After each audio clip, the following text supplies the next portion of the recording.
Allen's Heating and Cooling is your licensed Amana equipment dealer. Trust Allen's Heating and Cooling to install and service your heating and cooling unit. Allen services all brands, and with the purchase of a new Amana, offers a lifetime compressor warranty. Call Sean Clark or any of his friendly staff at Allen's Heating and Cooling, your Amana dealer. Amana lasts and lasts and lasts. The City of Dublin Natural Gas provides the most cost-efficient source of energy available today. So for your home, choose the most natural resource. Safe, clean, efficient.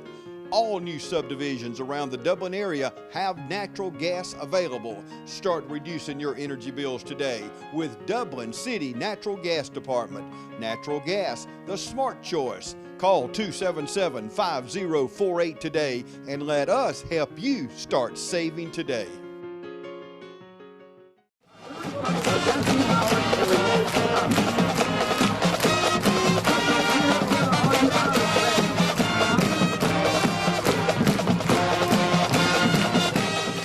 Welcome to the Dublin Fighting Irish Coaches Show. I'm here with head coach and athletic director of Dublin High School, Roger Holmes.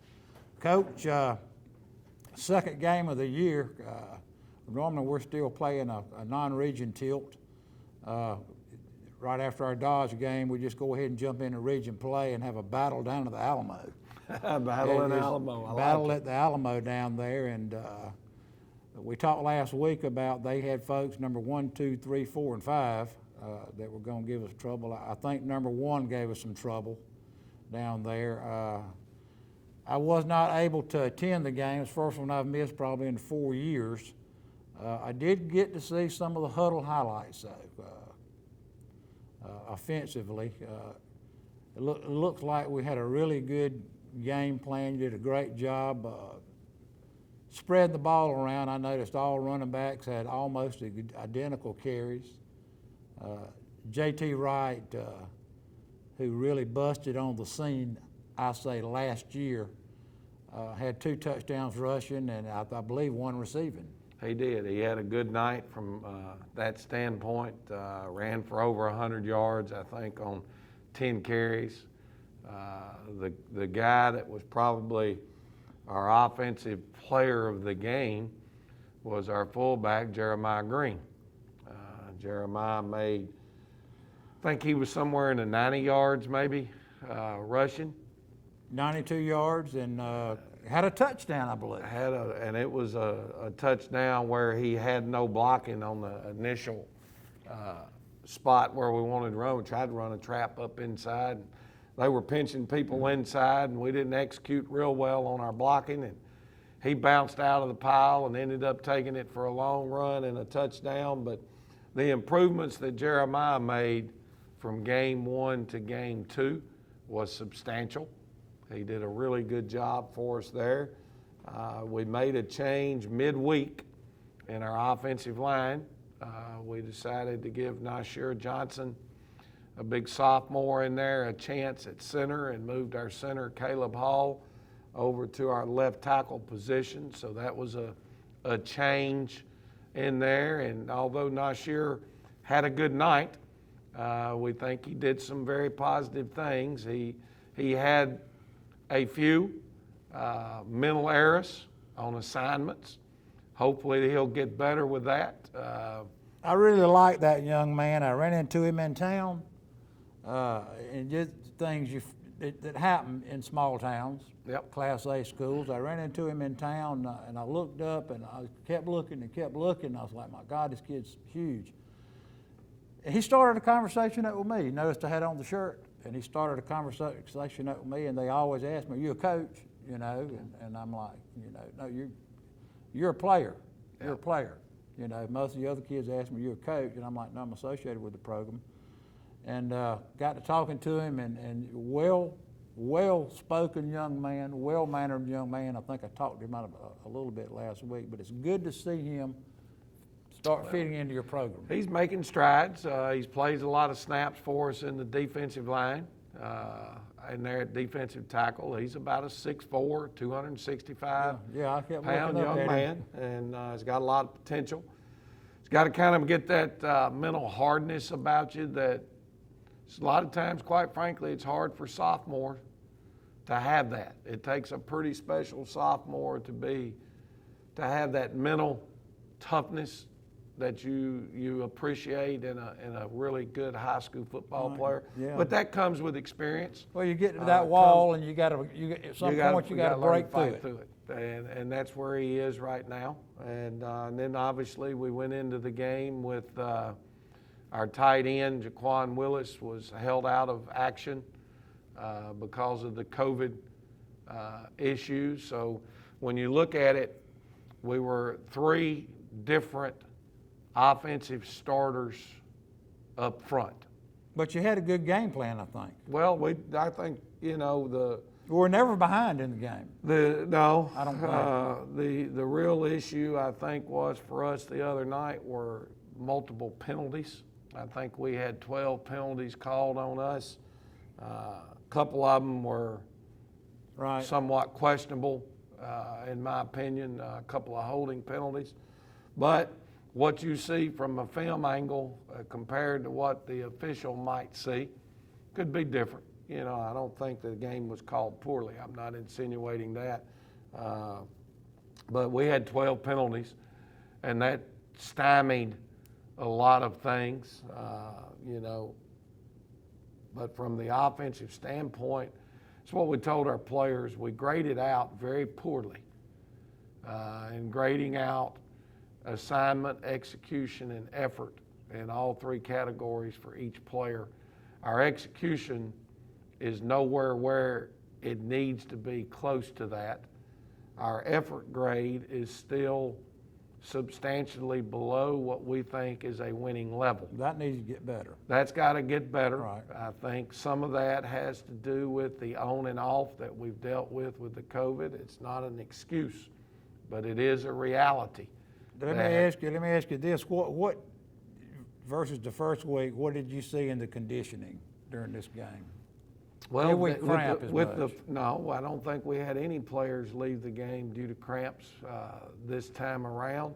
It was a 1 o'clock kickoff on a Saturday, which was fairly warm, but it's probably was no hotter than it was at the kickoff of the Dodge County game.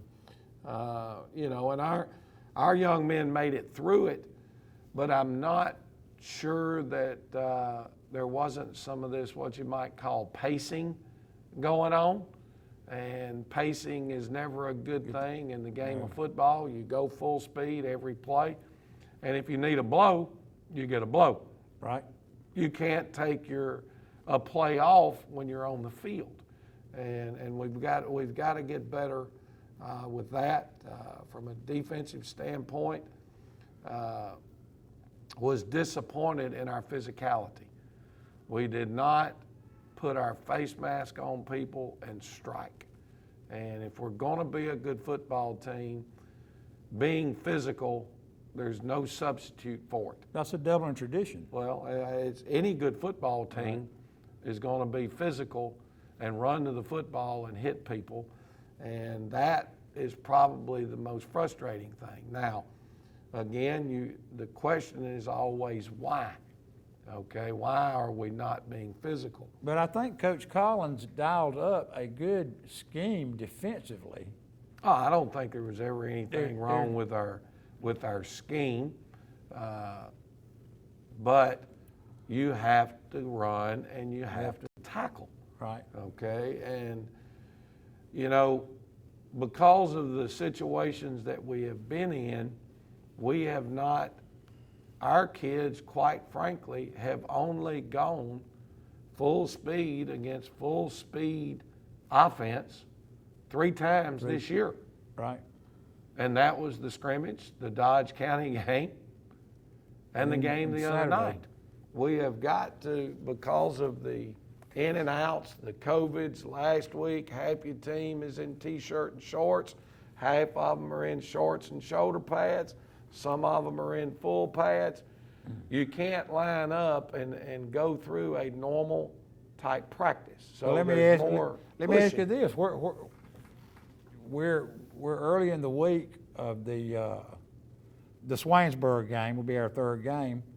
Where are we now, player-wise, getting folks back? We've got Coaches everybody. too. Coaches we've got too. everybody back.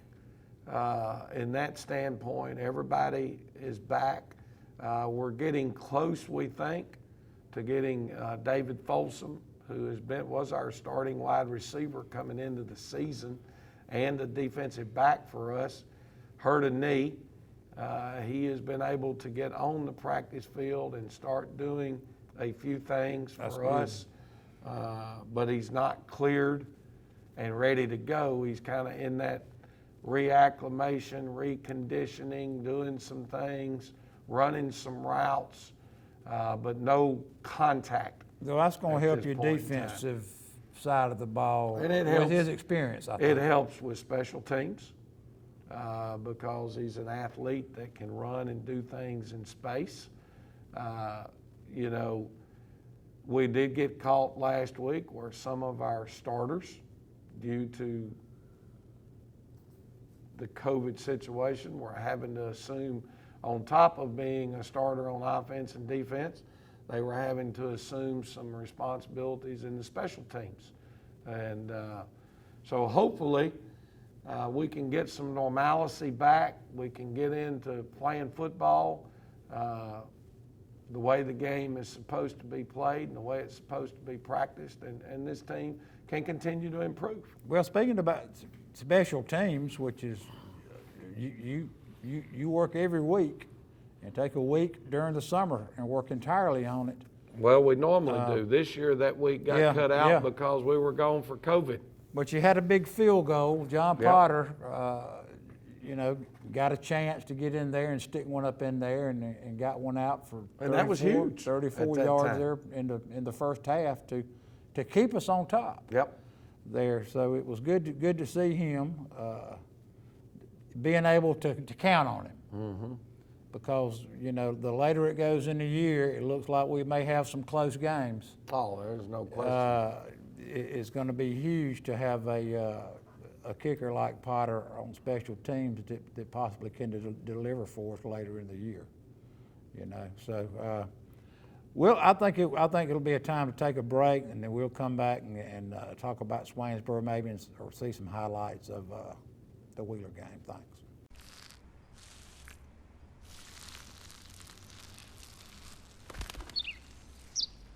Maybe he landed here totally by coincidence.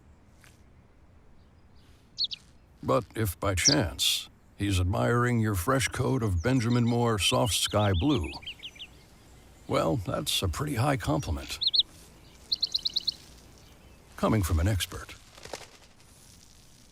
Quality products and installation since 1985. That's 4 Seasons.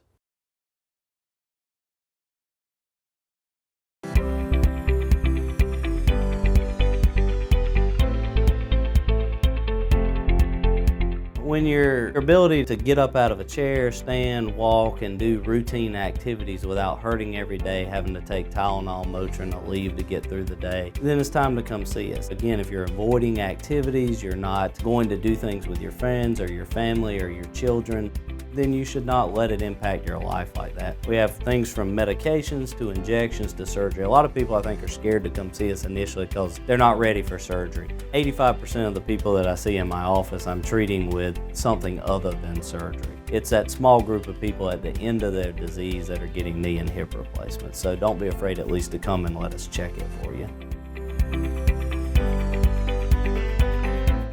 They work all week for Friday night. Go Dublin! Ready? And hey!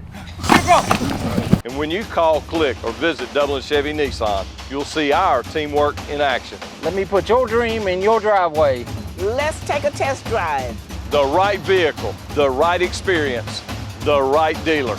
Good job, here we go! And remember, Don sells cars well, only at Dublin Chevy Nissan.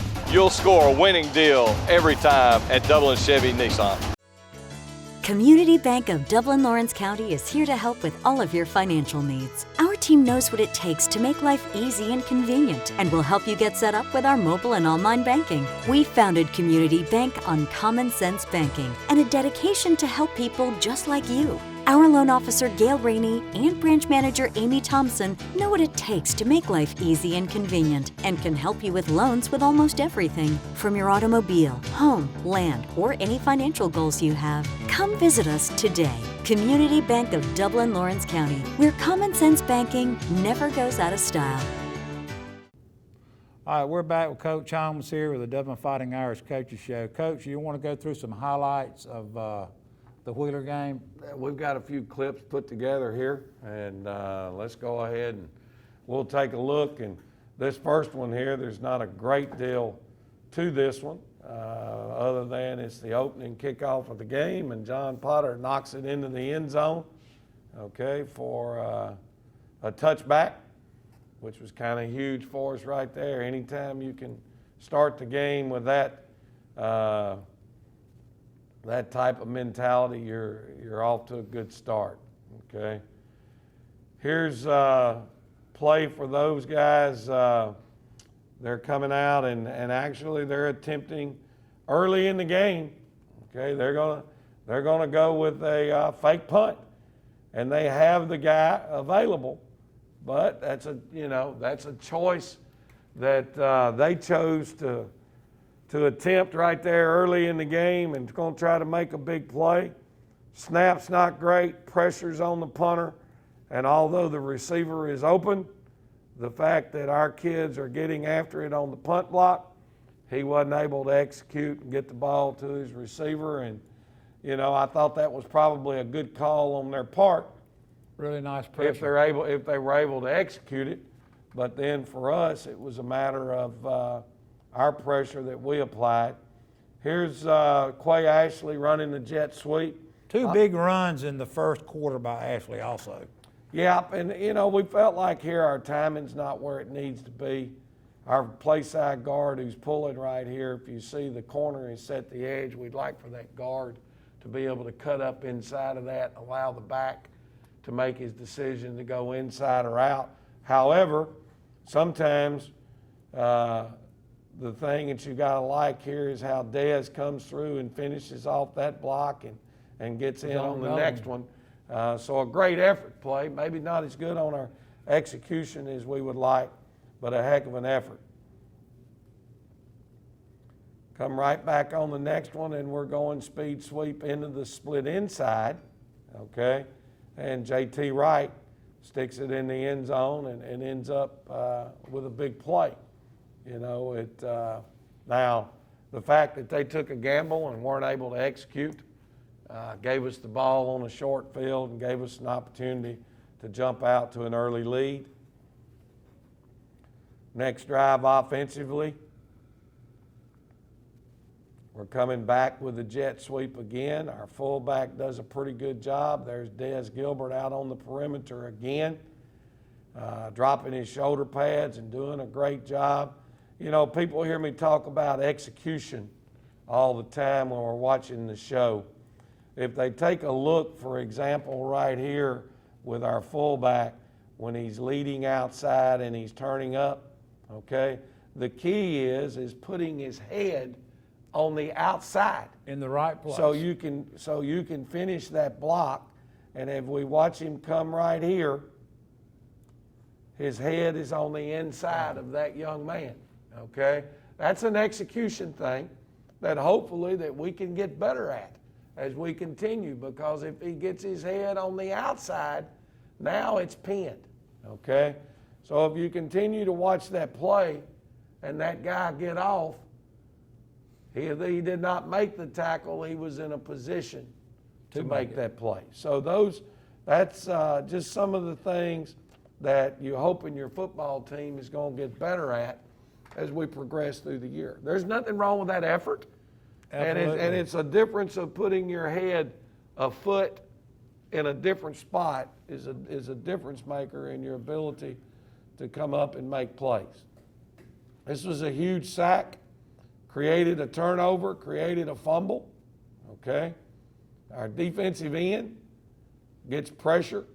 They bringing him inside on a stunt right here, and we end up getting off from the backside defensive end, chased it down, caused a fumble, big turnover, And again, we've created field position for our team with our defensive work.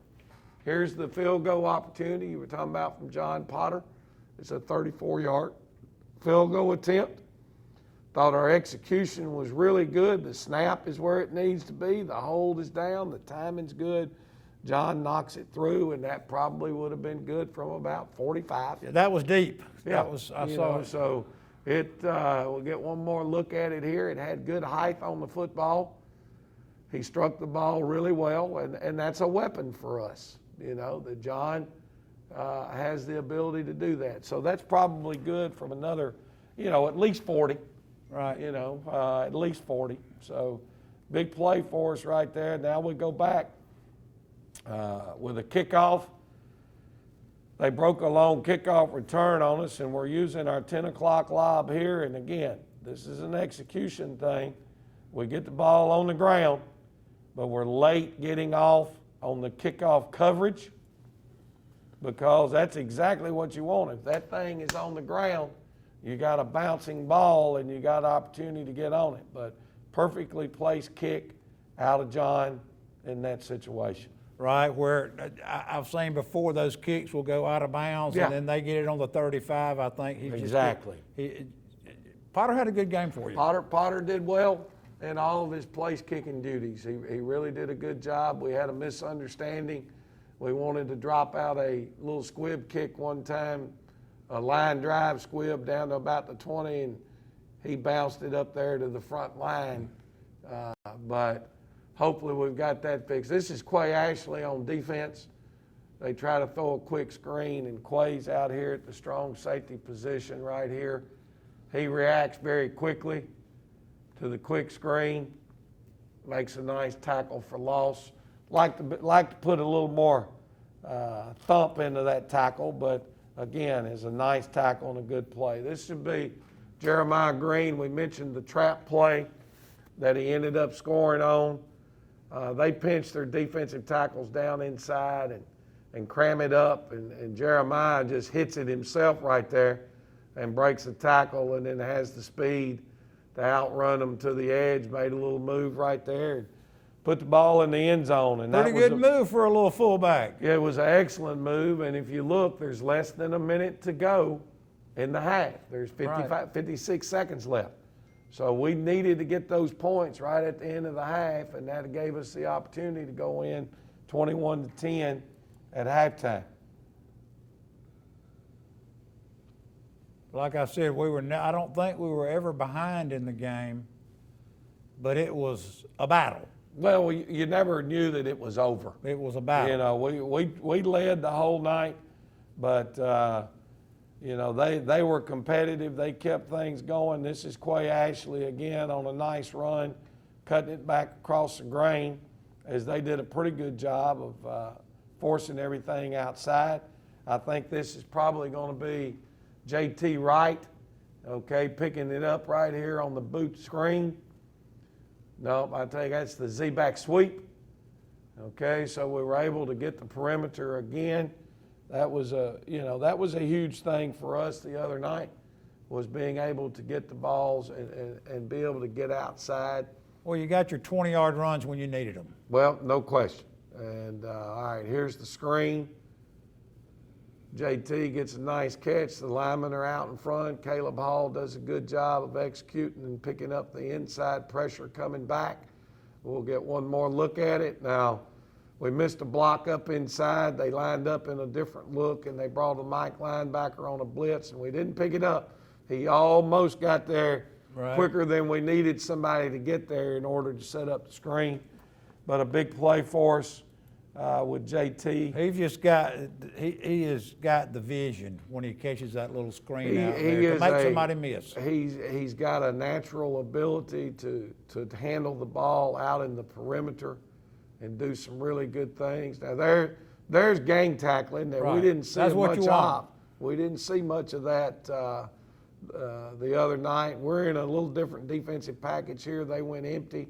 We went to a 3-4 defensive alignment, and there's 6 hats on the ball there. 7.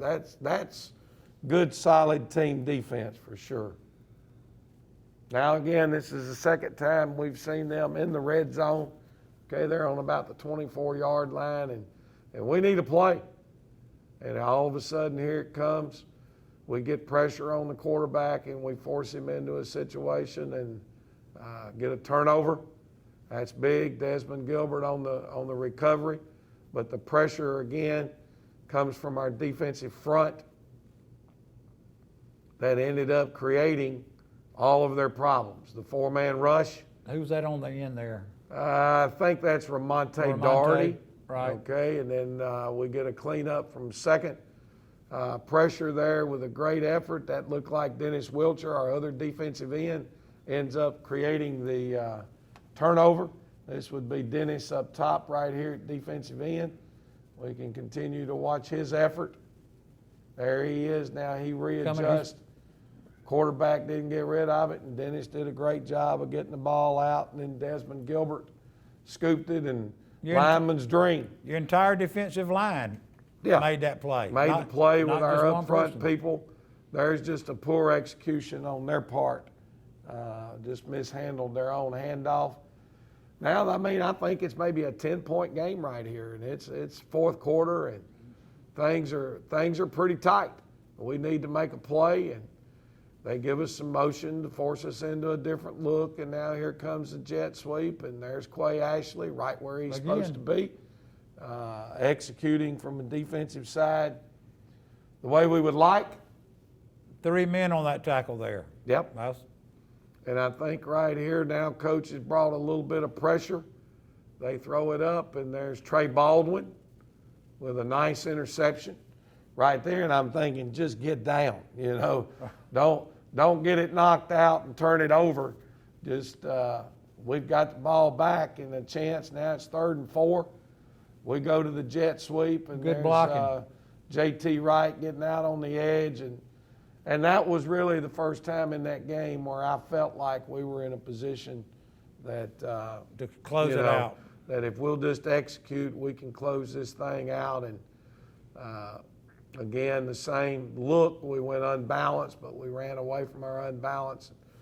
That's the last touchdown by JT, and then there's probably one last highlight coming up here. I think this is Ty Wright, probably with his interception that basically 100% sealed the game. And quarterback's throwing it up, and we break on the ball, and we go get it at its highest point. That kind of sealed it. So long-rangey kid made 2 good plays 2 weeks in a row. Yep, he's done some very good things for sure. All right, Coach, we'll take a break, and we'll come back and talk about an upcoming game against a rival that one of the games I'm glad that we have not got away from. Yep. That we've been able to keep on our schedule, and that's Swainsboro. We'll talk about Swainsboro after a break. Imagine a life-changing injury. Imagine the fear and unknown. The Houston Clinic Sports Medicine Team, the only physicians in the area with advanced certification in orthopedic sports medicine, treats sports injuries with innovative techniques. The Houston Clinic has helped nearly 1 million athletes live without pain. Imagine getting back in the game. Imagine the best game of your life. The Houston Clinic Sports Medicine Team. First Lawrence Bank invites you to experience banking at its best. Whether you have personal or business needs, we're a full-service bank big enough to handle all of your banking needs and small enough to provide you with that personal touch you've grown to expect from a community bank like First Lawrence Bank. Looking forward to your future. That's First Lawrence Bank in Dublin and Dexter. Member FDIC. Drop by today and see the winning team at Lakes Alignment and Truck Service in East Dublin. We're now offering tires and service for all your agricultural and farm equipment. At Lakes, we've got you covered on the road or in the field. Big truck alignment, industrial tire pressing, and commercial truck service. So join the winning team at Lakes Alignment and Truck Service, and now offering agricultural tire service. No matter where you are, call 272-4230 and our service trucks are rolling to you. Lakes Alignment and Truck Service, serving you at the same location right behind Thomas Auto Supply since 1954. So grab the family and head on out to the field. This football season, you're sure to be on a winning team when you join the team at Lakes Alignment and Truck Service and now Agricultural Tires and Service. Lakes Alignment, East Dublin. Progressive Rural Telephone Co-op offers a full range of communication products and services to its members in Lawrence County and surrounding areas. We take pride in being your total communications provider, and we work hard to provide quality services at the best prices. In addition to offering phone service, we provide high-speed internet and digital high-def TV. And we always strive to put our members first. Progressive Rural, your total communications company. Small enough to know you, large enough to serve you. ProgressiveTel.com. Call 478-984-4201 or stop by 890 Simpson Avenue in Renss. Progressive Rural Telephone Co-op.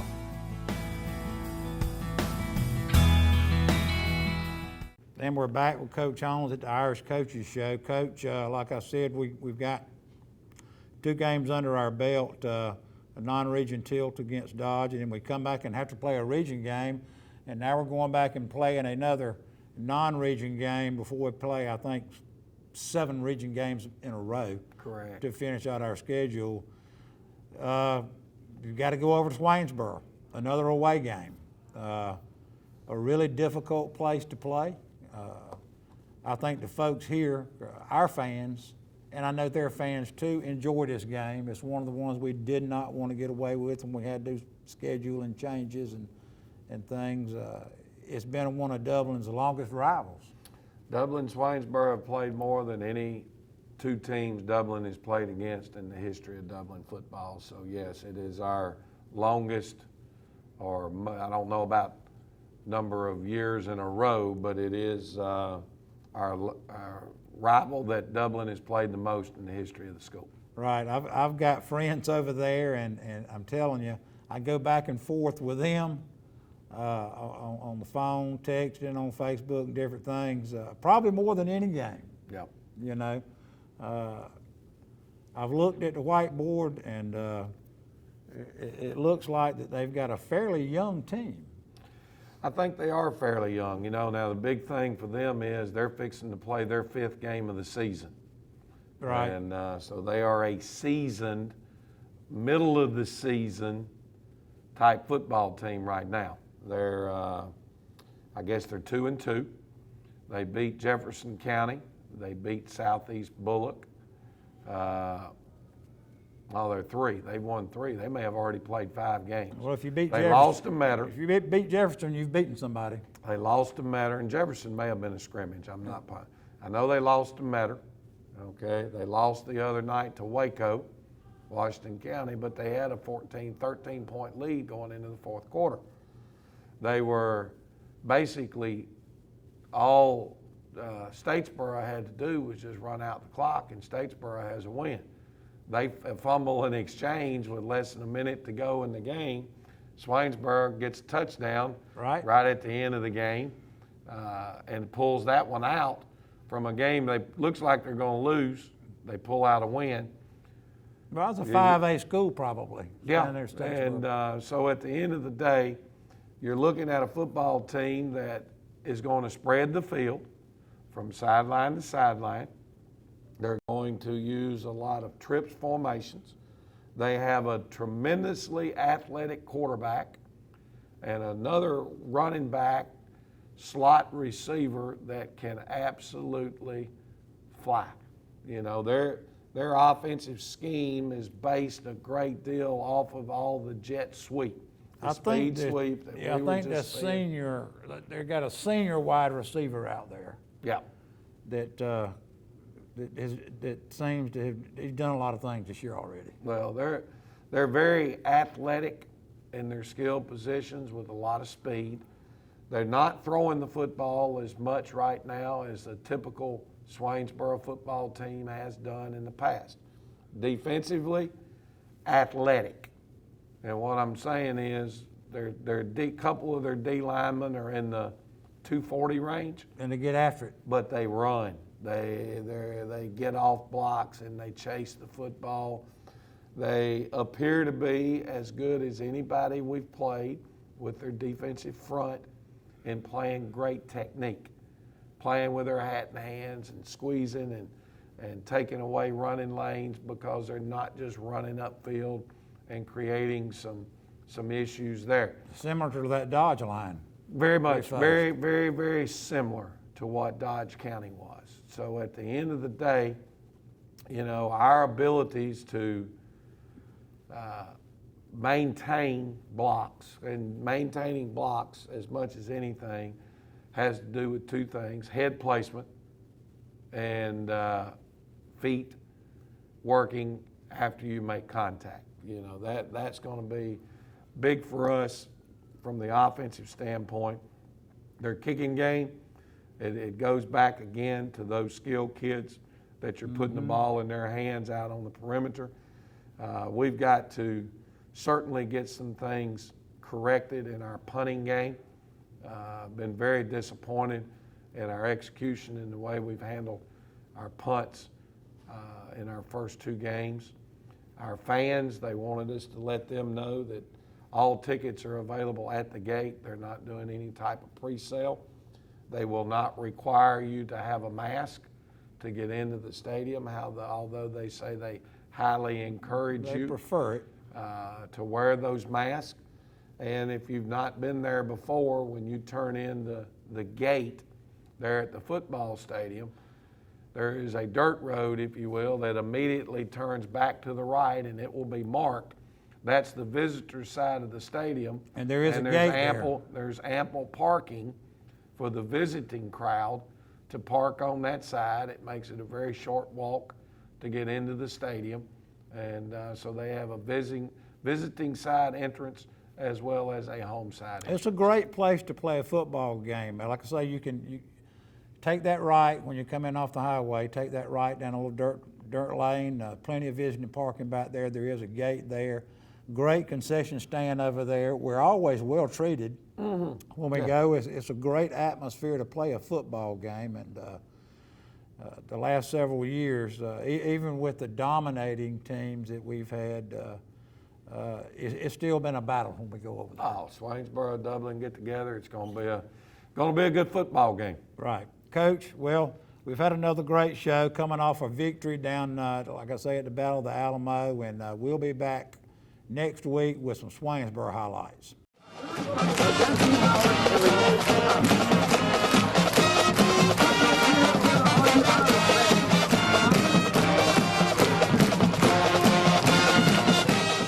Since 1999, Stepping Stone has been working to keep you and our community safe. Our mission is to lessen the trauma suffered by individuals who have been abused or assaulted. We provide evaluation in a safe, caring environment to encourage collaboration of services for the benefit of the victim and their non-offending family members. We strive to increase the protections of victims and hold offenders accountable. Here at Stepping Stone, you are never alone. If you or someone you know has been a victim of child abuse or sexual assault, please know we are here for help and comfort. We offer a variety of resources to help meet your needs and get you out of difficult situations. If you are in immediate danger, please call 911 or call our fully confidential crisis number at 478-595-8339. You can also reach us at our office at 478-275-9010.